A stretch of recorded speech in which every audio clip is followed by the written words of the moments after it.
Buenas tardes a todos, bienvenidos al taller de mecánica clásica. Mi nombre es Ángelo Ledesma, yo soy presidente de la Asociación de Estudiantes de Física y miembro del grupo de investigación de sistemas complejos y dinámica no lineal de la Universidad Católica del Perú.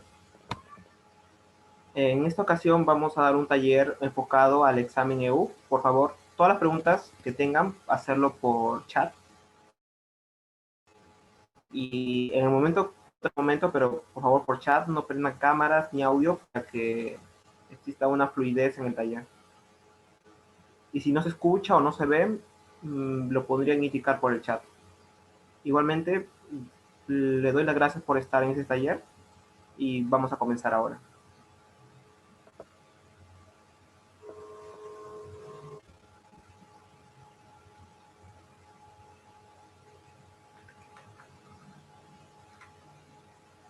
Si se escucha, ¿verdad?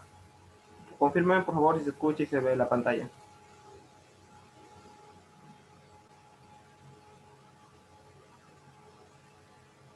Ya, genial. Entonces vamos a comenzar. Repito, mi nombre es Ángelo Ledesma, yo soy egresado de Física de la Católica y vamos a comenzar con este taller de mecánica clásica. Mecánica clásica abarca más o menos un poco de física general 1 y 2, pero un poco más complicado o más tecnicismo, y abarca el curso de mecánica clásica para físicos.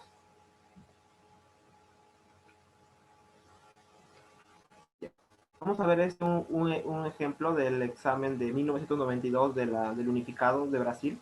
Verdad, el examen unificado de Brasil es el examen que tú das para poder postular a alguna maestría o doctorado en Brasil. Está en portugués, pero se entiende bastante la pregunta, ¿no? Considere un sistema de dos osciladores, como pueden ver acá, dos masas,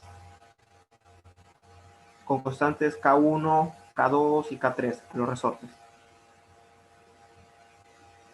Acá es el diagrama en la parte inferior.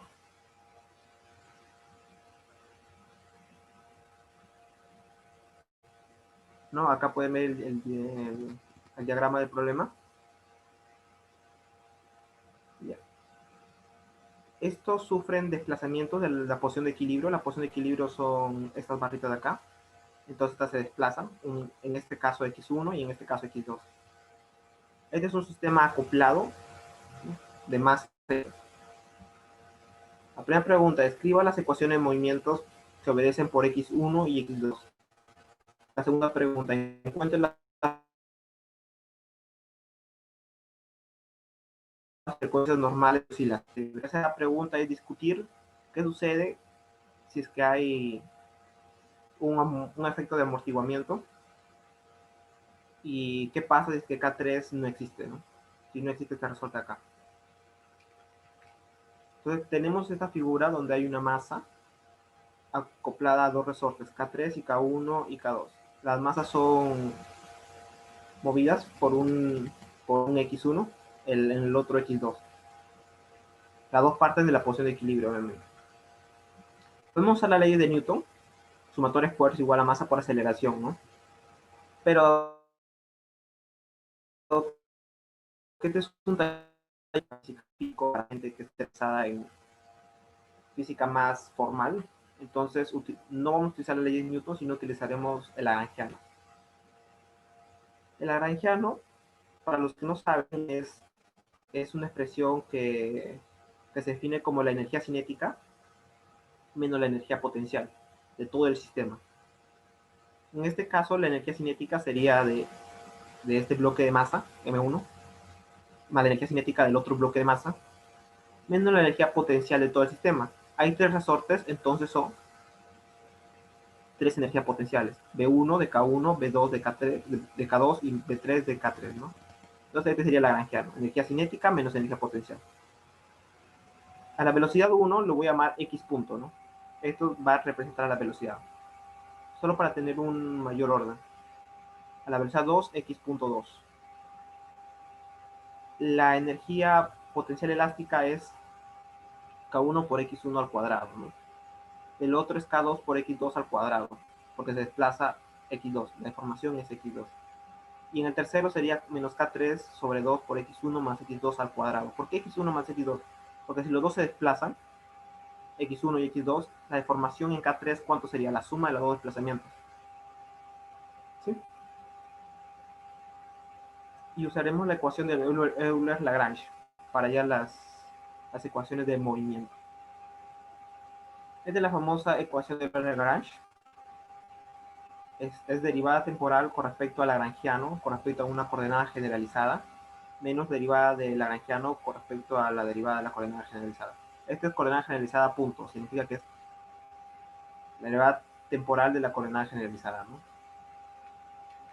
Tomaremos dos coordenadas generalizadas, x1, que es el desplazamiento de este bloque, y x2, que es el desplazamiento del otro bloque. Entonces, al dividir,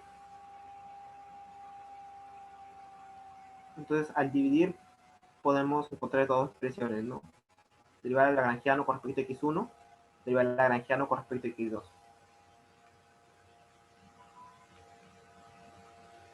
Tenemos este lagrangiano que lo hemos visto anteriormente. Estas son las expresiones, las derivadas parciales con respecto a las coordenadas generalizadas.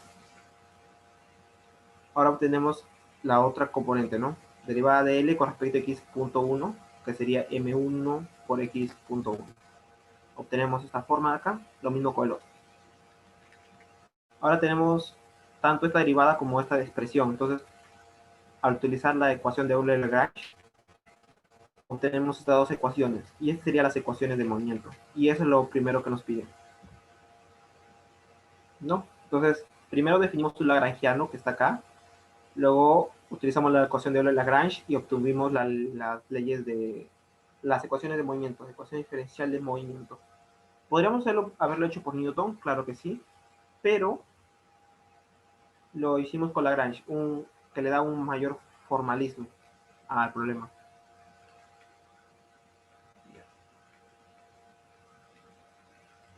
Ahora nos pide los modos de oscilación, o sea, cómo oscila el sistema, ¿no?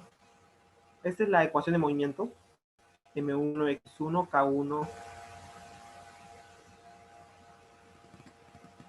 m1x1 dos puntos, k1x1, K3 y toda esta deformación suma. Esta forma de acá también es del segundo bloque.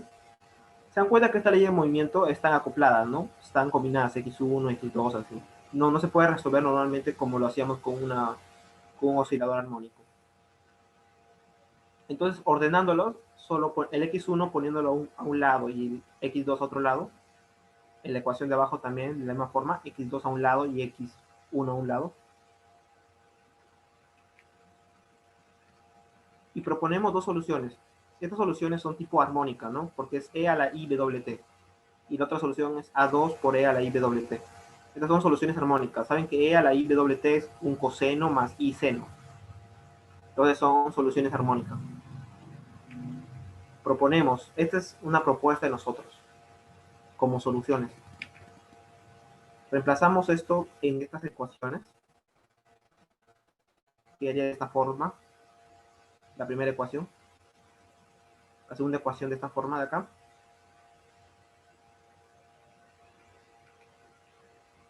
Y e a la i omega t se va para todas las expresiones, ¿no? Porque es un cero, se va y te queda de esta manera acá.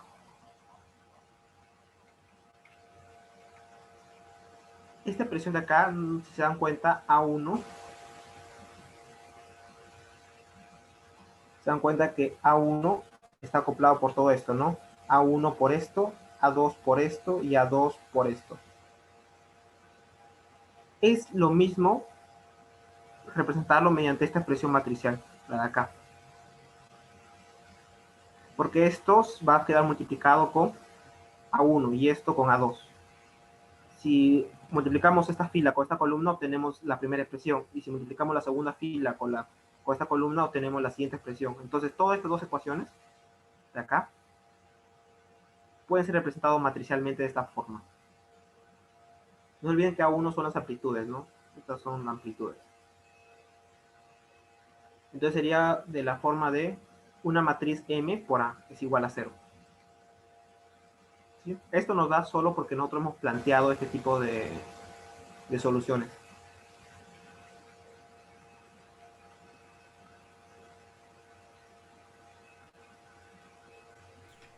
¿no? M por A es igual a 0. Para que esto tenga soluciones que no sean triviales, tenemos que hallar que el determinante de M es igual a 0, ¿no?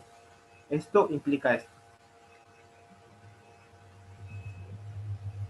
El determinante sería producto de, si tenemos determinante, ¿no? Sería producto de estos dos menos el producto de estos dos. ¿Sí?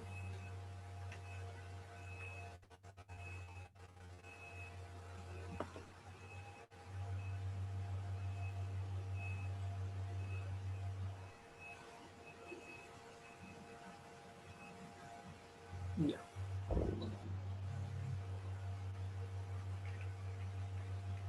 Entonces, al resolver esta ecuación de acá, obtenemos dos soluciones para el omega. El omega es la frecuencia. Tenemos esta solución de acá arriba y esta solución de acá abajo. Esta expresión te queda de la forma, eso, ax cuadrado más bx más c, ¿no? Estos saben resolverlo, supongo, es una ecuación cuadrática. Te va a quedar de esta forma toda esta expresión de acá. Entonces, acá hay dos soluciones, también hay dos soluciones. Entonces, la respuesta, las frecuencias normales sería esta y esta, ¿no?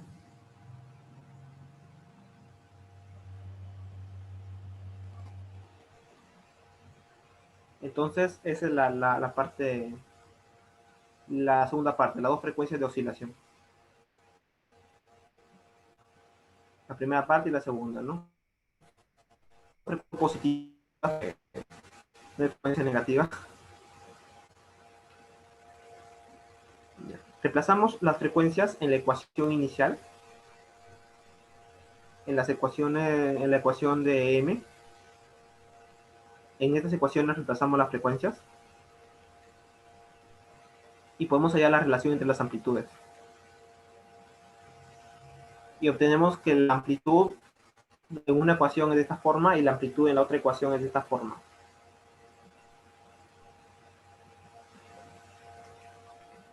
Lo que podemos ver acá es que esta expresión de arriba es, esta expresión de acá es, la expresión de acá es negativa y la expresión de acá es positiva. ¿Eso qué quiere? Esta es negativa y esta es positiva. La primera dice que la oscilación de los dos bloques van a ser de amplitudes positivas. Eso quiere decir que los dos bloques se van a mover en el mismo sentido.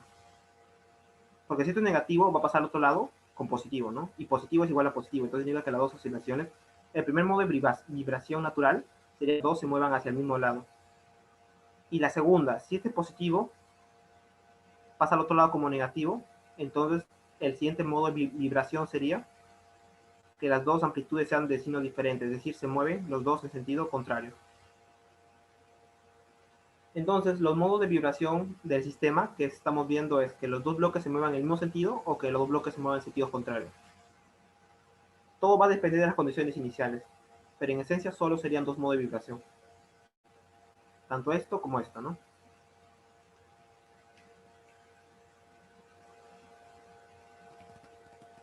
Esta es la segunda parte. La segunda parte me pedía los modos de vibración, que son estas dos formas, y las frecuencias, que lo hemos hallado previamente. Y la tercera es discutir la situación en el caso que hay fricción o hay amortiguamiento, ¿no? Si tenemos esta la ecuación diferenciales que habíamos hallado con Lagrangiano, al aumentar la fricción aumentamos esta componente, ¿no? Que proporciona la velocidad. Y solo hemos aumentado las componentes proporcionales a la velocidad. Pero te dice K3 es 0, ¿no? Analizar cuando K3 es 0. Acá te dice. Entonces te quedan estas dos ecuaciones diferenciales. Por lo que vemos, esas dos ecuaciones diferenciales no son acopladas, son ecuaciones diferenciales normales que sabemos resolver. Un ejemplo básico sería el de movimiento amortiguado, ¿no? Que sería de esta forma la solución. ¿Sí? Y esa sería la respuesta. Al no haber esto, estos dos bloques se oscilan de manera independiente. Entonces sus ecuaciones, sus soluciones podrían tener de esta forma, ¿no? Y esa es la tercera parte del ejercicio. ¿Alguna pregunta hasta ahí, hasta el primer ejercicio, que es de oscilaciones acopladas?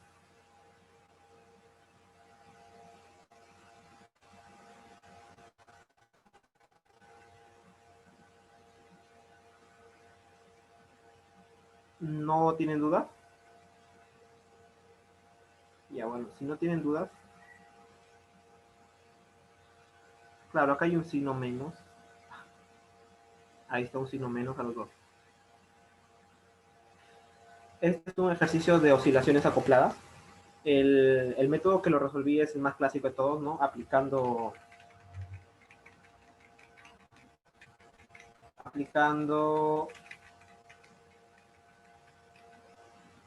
ese tipo de soluciones, ¿no? Soluciones armónicas de esta forma. Y obtenemos lo que acabamos de ver, ¿no?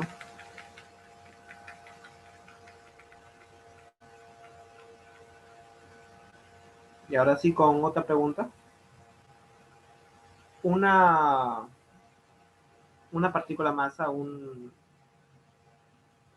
bala, es lanzada de esta forma, con una cierta velocidad.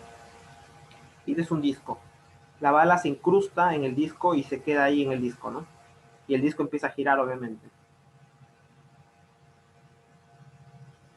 Y vamos a asumir que el centro de masa es el centro del disco, significa que este es el centro de masa, ¿no?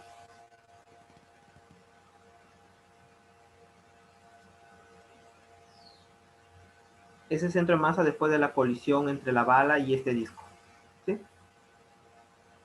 Estos son los datos. La masa de la bala es m, la velocidad de la bala es v, la masa del disco es m mayúscula, el momento de inercia del disco con respecto al centro de masa es 1/2 de mr cuadrado,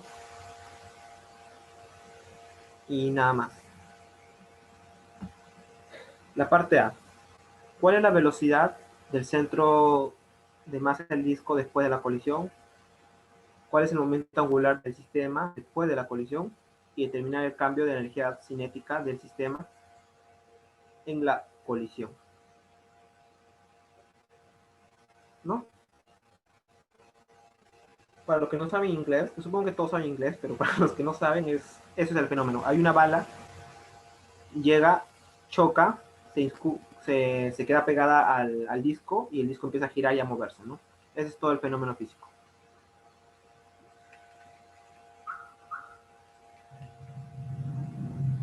Ya. Vamos a ver el primer inciso. ¿Cuál es la velocidad del centro del disco después de la colisión? Podemos notar que la suma de fuerzas externas es igual a cero. Sí, no hay fuerzas externas que afecten, porque, porque todo esto es horizontal. Es decir, los pesos ya están compensados, los pesos no afectan en el sistema, ¿no? Es horizontal, es una superficie horizontal, sin fricción. Cultura general, ¿no? Si la suma de fuerzas externas es igual a cero, entonces se conserva el momento lineal. Momento antes es igual al momento después. Antes de la colisión es igual a después de la colisión, ¿no? Antes de la colisión es m por v y después de la colisión es m más m por v mayúscula, ¿no? Es el momento lineal antes y el momento lineal después. Las velocidades son paralelas y vamos a definir el eje X de esta forma, ¿no? Entonces la velocidad entre masa es bm entre mm, ¿no? La velocidad del centro de masa es la misma a la velocidad del centro, ¿no? Porque en este caso estamos considerando que el centro de masa de todo el sistema es igual al centro del disco. Entonces esta sería la respuesta. Vemos que este ejercicio es bien sencillo, ¿no? Es solo hacer momento anterior, momento lineal antes y momento lineal después. Y obtenemos, esta es la respuesta, ¿no? La velocidad del centro de masa. Bm entre mm. Supongo que esto está muy claro, ¿no? Es lo clásico de física 1. Recuerden que acá está la bola que choca, en este punto es el centro del disco, ¿no? La parte B. ¿Cuál es la velocidad angular del sistema después de la colisión? Podemos notar que la suma de torques externos es igual a cero. Claro, no hay fuerzas externas, así que no hay torques externos. Así que podemos decir que toda la suma de torques de externos es igual a cero. Entonces se conserva el momento angular. Momento angular antes es igual a momento angular después. Momento angular después es igual a momento angular antes. Y momento angular antes cuando la posición de la bala justo antes de chocar por el momento de la bala, ¿no? Producto cruz. El momento angular después es igual a R por P antes, ¿no?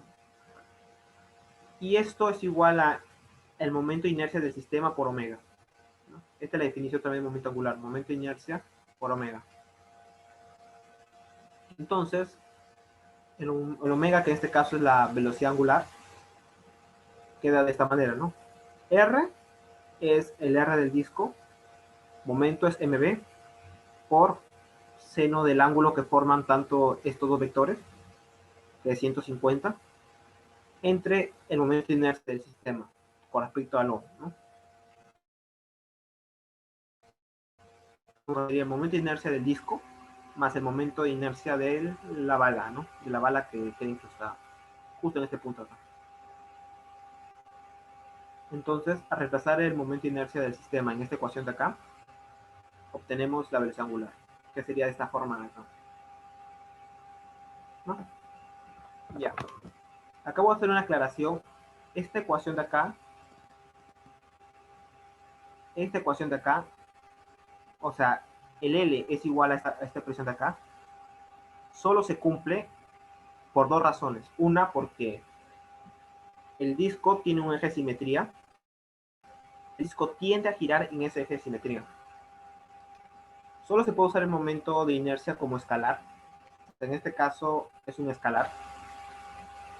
Dado que el cuerpo es simétrico, un disco es simétrico, tiene un eje de simetría y tiende a girar en ese eje de simetría. Justo gira en ese eje, ¿no? En el eje que está saliendo de la pantalla. Si no se cumple eso, si no tiene eje de simetría y si no está girando en ese eje de simetría, entonces se usa el tensor de inercia. El tensor de inercia, para los físicos, supongo, han visto que es como una matriz de 3×3, ¿no? El omega sería un vector, ¿no? Un vector columna, y el L sería otro vector columna, ¿no? Se tendría que aplicar esta forma. Pero dado estas dos condiciones, que gira con respecto al eje de simetría, entonces lo podemos aplicar el I como un escalar.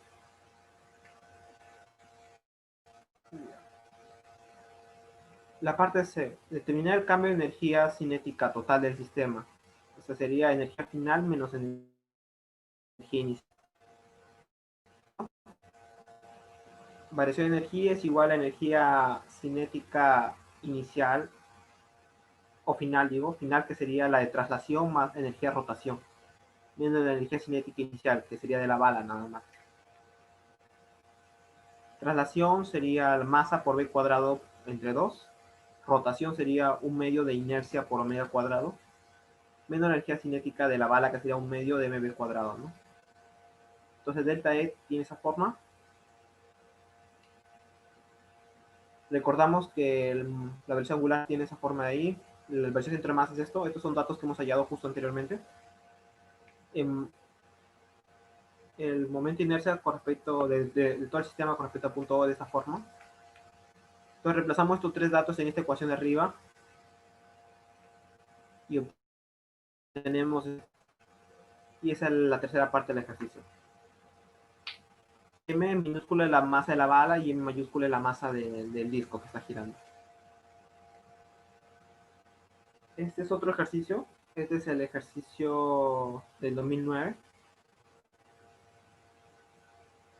Le voy a dejar unos segundos para que lean.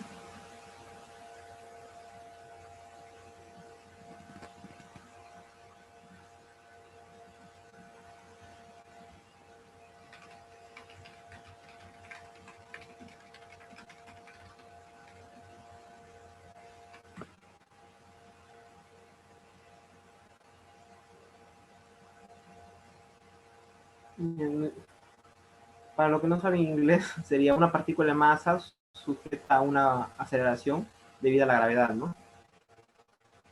Se mueve en una superficie de un cono.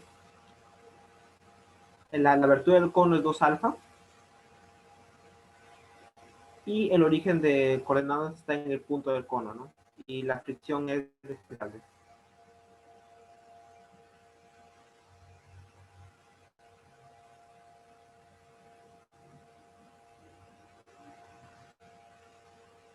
Claro, Robert. Ajá, sí, está bien, Robert. Por eso comenté acá. Yo puse, solo se puede usar el momento de inercia. Acá lo utilizo como escalar. Momento de inercia z.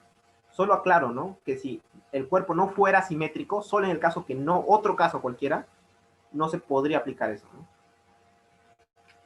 En este caso no uso el tensor. Repito, no uso el tensor. Solo utilizo IZZ, nada más.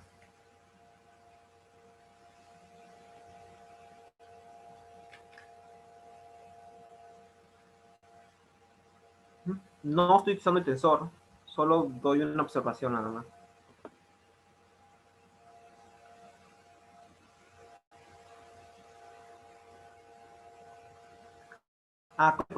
Ya, claro, el centro de masa se mantiene constante por el lato. Pero ¿cómo se procede con el centro de masa? Ya, supongamos que el centro de masa no te lo dan como dato, ¿no? A ver, vamos a ver acá. Entonces, si el centro de masa no te lo dan como dato, lo que nosotros podríamos hacer es, si el centro está acá incrustado, ¿no? Nosotros definimos nuestro sistema de referencia acá, ¿no? X y Y. X centro de masa sería de esta forma, ¿no? Sería la masa del disco por el X del centro de masa del disco, que sería 0, ¿no? Más la masa de la balita por su X centro de masa, que sería R menos coseno de 30 entre la suma de masas, ¿no? Y Y centro de masa de la misma manera, ¿no? Sería la masa del disco por 0 y todo eso, ¿no? Más todo eso, ¿no? Entre M más M. Entonces el centro de masa estuviera un poco movido hacia acá, ¿no? Entonces teníamos que hacer el momento de inercia con respecto al centro de masa. Sería el momento de inercia del disco con respecto al centro de masa, más de la ala con respecto al centro de masa, ¿no? Y ahí tendríamos que utilizar el Steiner para los dos. Porque, Steiner para esto y Steiner para el otro. Y este sería el valor que utilizaríamos, ¿no? Todo este cálculo adicional se tiene que hacer solo si es que el centro de masa cambia.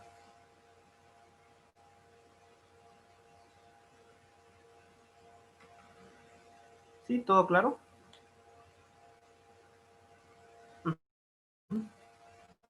¿Cómo se procede? Si el centro de masa varía, tienen que hacer todos esos cálculos. Tienen que hallar el centro de masa y luego tienen que hallar el momento de inercia con respecto a ese centro de masa, a ese nuevo punto.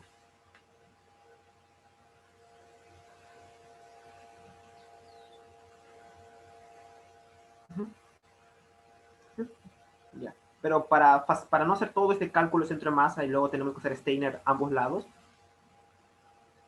nos facilitan el ejercicio diciendo que el centro de masa lo consideremos en el centro del disco.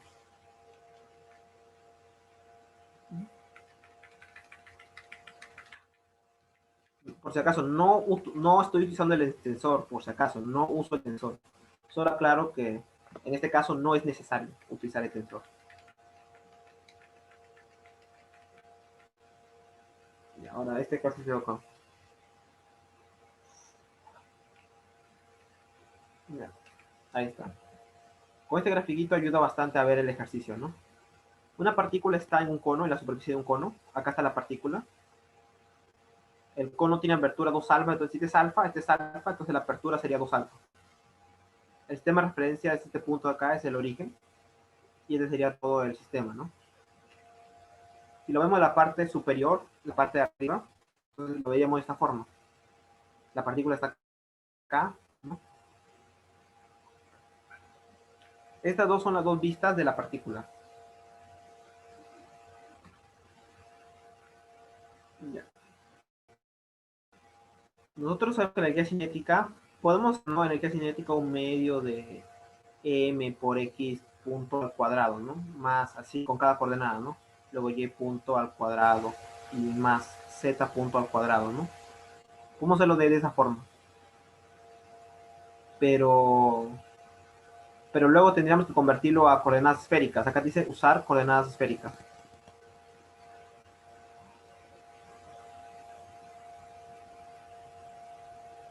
Entonces, para no hacer toda esa chamba, directamente nosotros hallamos la energía cinética de esta forma.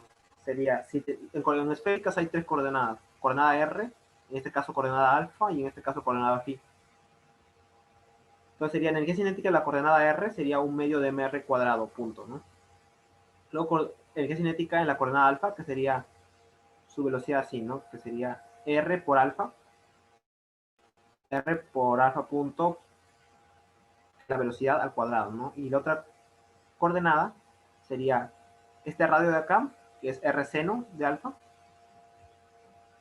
Este radio de acá es este radio de acá. R seno de alfa por phi punto es la otra velocidad, ¿no? Es la velocidad así, al cuadrado. Pero esta parte no está porque este es un cono fijo, el alfa no cambia. Si el alfa no cambia, este es cero. Y te queda de esta forma. La energía potencial sería, cite mi sistema de referencia, sería el mg por la altura, ¿no? Que sería r coseno de alfa. Esto es r es la distancia del origen a la partícula. Y alfa es esto. Entonces sería coseno de alfa.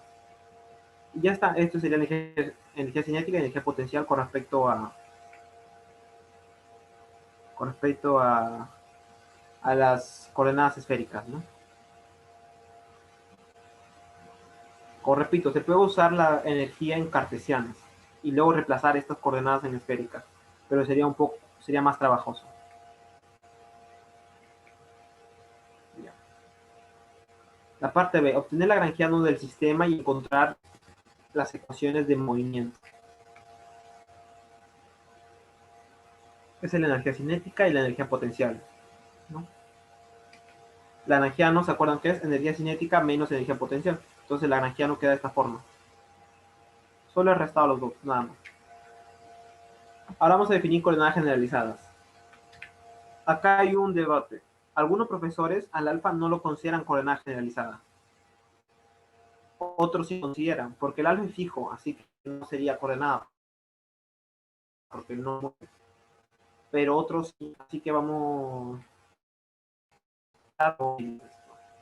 Esto así como que.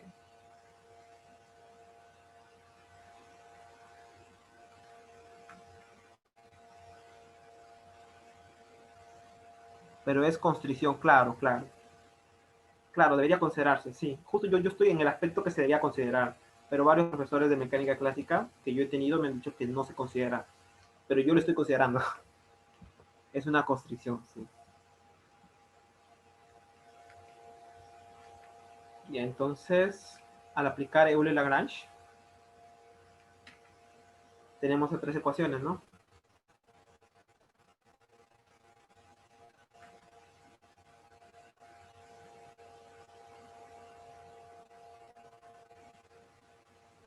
Claro, con eso se saca la normal, ¿no? Con la constricción y todo eso. Ajá, o al utilizar la ecuación de Lagrange con aplicadores de Lagrange se puede sacar las normales. Sí,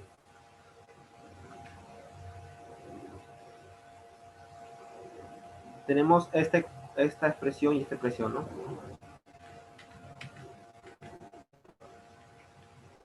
Este es el Lagrange, este es el Lagrangiano, digo. Definimos los momentos generalizados de esta forma. El Lagrangiano me lo pedía, ¿no? Y ya está acá. Cinética menos potencial, ya está. Definimos el momento generalizado como dl con respecto a derivada de q punto, ¿no? Y es igual a p. Este se llama momento generalizado.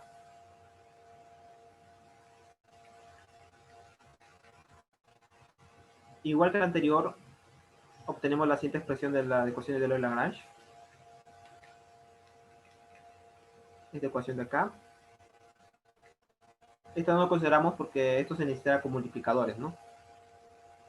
Entonces la ecuación de movimiento solo sería esta forma de acá, menos esta ecuación de acá. ¿No? Son sacadas de Lagrangiano y de la ecuación de Lagrange.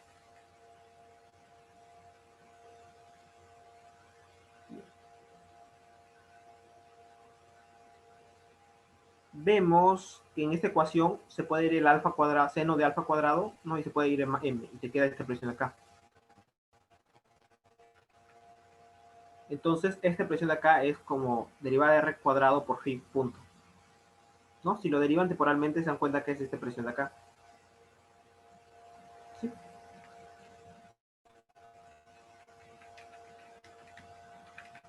Sí.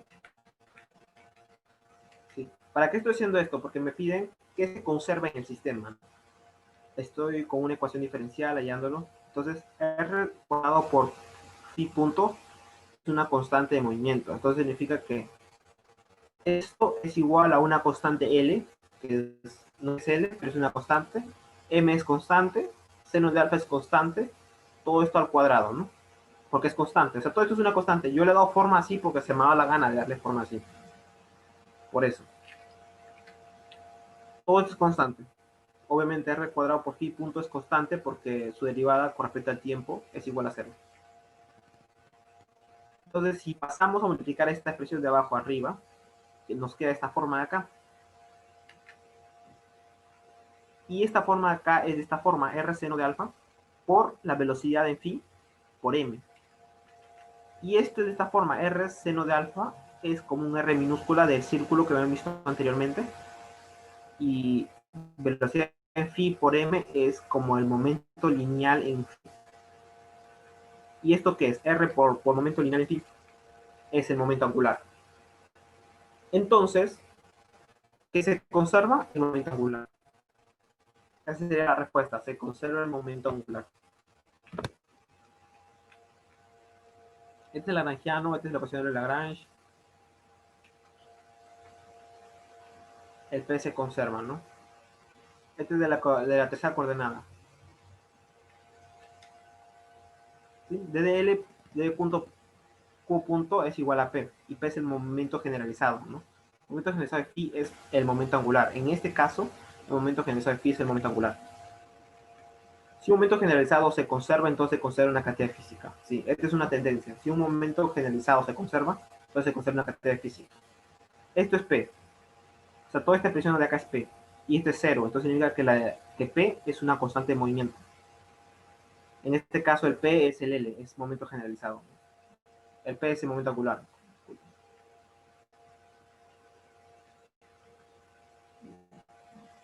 Ahora la parte D y la E. Usando la definición de Hamiltoniano, obtener explícitamente en términos de coordenadas generalizadas y momentos generalizados. Comparar esto con la energía de la partícula. El hamiltoniano se define de esta forma, ¿no? Sumatoria de Q, la coordenada por el momento menos el lagrangiano. De esta forma, ¿no? La sumatoria. Entonces, al reemplazar la definición de momento generalizado que habíamos puesto anteriormente, obtenemos estas expresiones de acá. ¿No? Esta definición anteriormente. Reemplazamos el L, este L es de acá, a esta ecuación de acá, y obtenemos esta expresión para el hamiltoniano.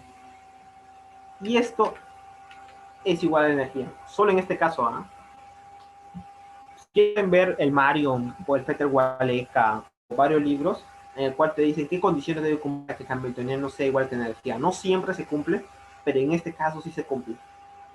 Si reemplazamos TL en esta ecuación de acá, nos da este hamiltoniano, y justo este también es la energía cinética. Solo en este caso, ¿eh? Repito, solo en este caso. Hay condiciones.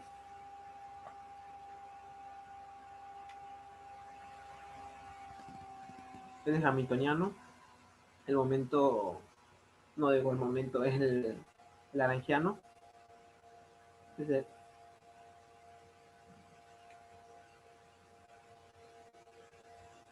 ah, todo este material va a ser subido a YouTube y todas las preguntas van a poderlo ver en el canal de YouTube de ACF, así que no hay un problema.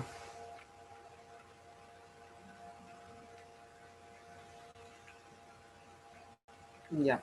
Esta expresión lo utilizamos para hallar los momentos P1 y P3, ¿no? Y el hamiltoniano lo expresamos mediante las coordenadas y mediante los momentos. Y nos queda de esta forma acá. Y es el hamiltoniano que nos pide. Porque el hamiltoniano siempre se expresa mediante momentos y coordenadas Q. El hamiltoniano no se expresa mediante Q punto ni nada por el estilo. O sea, esta es una mala manera de expresar el hamiltoniano. Se voy a expresar de esta manera de acá. Y eso nos piden expresar el hamiltoniano en función de momentos y de coordenadas generalizadas. La parte E. Mostrar que la partícula puede ejecutar o ejecuta pequeñas oscilaciones con respecto al punto de equilibrio R sub 0, ¿no? Y encontrar su frecuencia. Ya, tenemos las dos ecuaciones de movimiento. Sabemos que esta segunda ecuación de movimiento, ¿qué nos da? La conservación de momento angular, ¿no? Esta es la ecuación de movimiento de la parte superior, la de arriba, ¿no? El momento angular es esto, ¿no? Esto es lo mismo que esto. En este caso decimos que el momento angular se conserva. La ecuación de equilibrio significa que R2.0, R2 puntos es igual a 0. No varía. Entonces nos queda esta expresión de acá, ¿no? Este sale de la de arriba.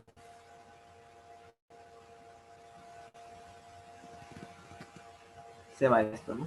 Queda esto. Luego acá podemos despejar la frecuencia angular, que es esto, ¿no? Lo despejamos y obtenemos lo que nos piden, ¿no? Ya este también podemos hallar el momento angular. Esto lo he hallado solo para llenar el espacio. Entonces, esta es la respuesta, ¿no? Este es el momento angular en el punto de equilibrio, cuando R 2 puntos es igual a 0. Ahora vamos a hacer pequeñas oscilaciones. Normalmente tenemos un punto de equilibrio y al aplicar pequeñas perturbaciones, esto empieza a oscilar, ¿no?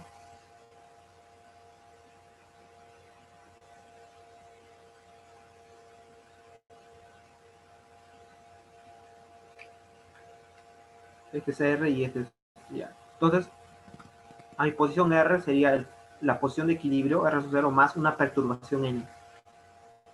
Si tenemos la ecuación diferencial de acá, a reemplazar todo esto acá, obtenemos eso, ¿no?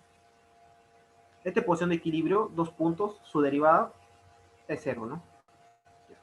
Entonces obtenemos esta ecuación de acá. Pero el phi es phi punto n.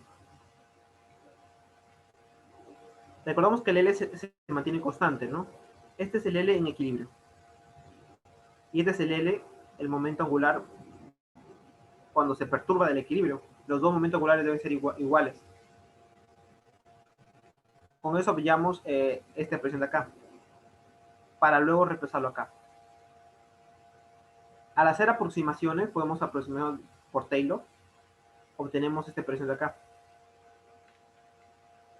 Recordamos esto, ¿no? Una perturbación es algo muy pequeño. Entonces tenemos n2 puntos por todo esto, por phi.n que está acá, menos g coseno de alfa, ¿no? Entonces nos sale esta ecuación diferencial para la perturbación n. Entonces, la oscilación sería raíz de 3 omega seno de alfa. Y omega, ¿se acuerdan qué es? Es la oscilación del estado estable, ¿no? Es cuando la partícula gira así en el cono. Y esta es la respuesta. Me dicen, ¿cuál es la frecuencia de oscilación cuando se perturba del radio, ¿no? Del radio estable. Y su relación, ¿no? Acá está la relación de ambos. Raíz de 3, seno de alfa. Recuerden, este es R sub 0, que es la posición de equilibrio más alguna perturbación. Y ya, tengo un ejercicio más que me gustaría mostrarles. Este ejercicio de acá. Supongo que muchos lo han visto, ¿no? Es un cuerpo de masa m que cae a lo largo de una línea con aceleración de la y G puede considerarse constante y hay una fuerza de fricción que es a la velocidad, ¿no? Donde K es una constante, este es de 2017. Y despreciar la fuerza de empuje del fluido, ¿no? Acá podemos ver la gráfica, su peso menos la fuerza de viscosidad o una fuerza de fricción o lo que sea, ¿no? Que es proporcional a la velocidad. Por ley de Newton sería la sumatoria de fuerzas F es igual a mg menos kmb menos m por diferencial de velocidad, ¿no? Que es aceleración. Y despejamos la aceleración de esa forma. Obtenemos esta forma de acá, derivada de velocidad y derivada de tiempo a un lado, toda la velocidad a un lado y todo el tiempo a otro lado. Integramos a los dos lados.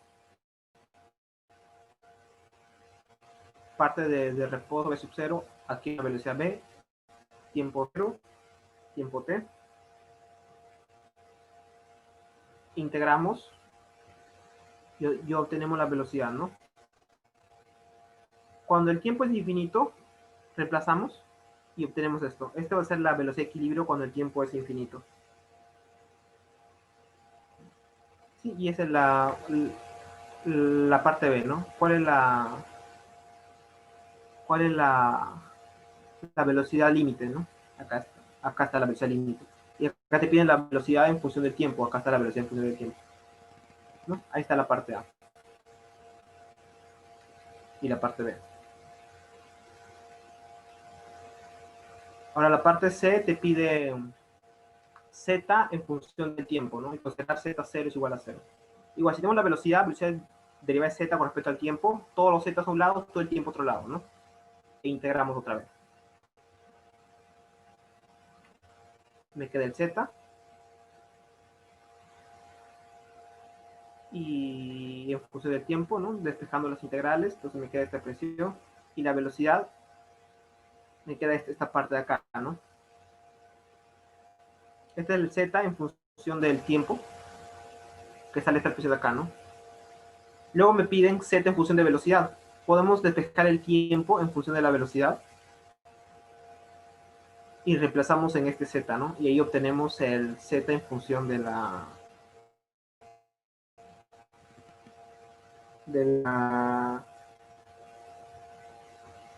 Z en La función de la velocidad. velocidad. Y esa sería la parte C y la parte D.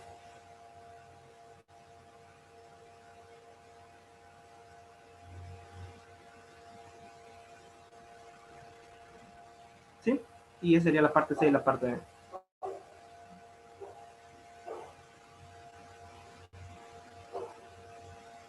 ¿Alguna consulta? Ya, si no hay consultas hasta ahí, este sería el último ejercicio que quería ver con ustedes, pero todavía quédense, quiero comentarles algo.